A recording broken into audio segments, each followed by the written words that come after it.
5 August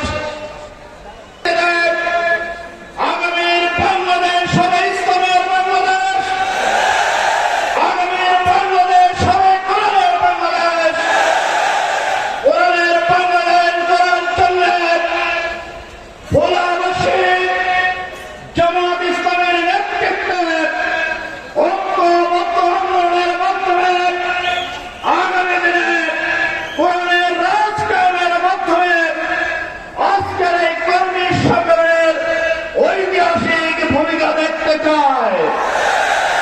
আমরা আগামী দিনে কোরআনের রাজ প্রতিষ্ঠার পক্ষে নিয়ে আমার বক্তব্য এখানে শেষ করছি। আসসালামু আলাইকুম।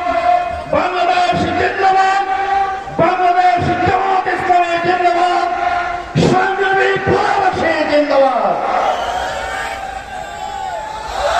সংগ্রামী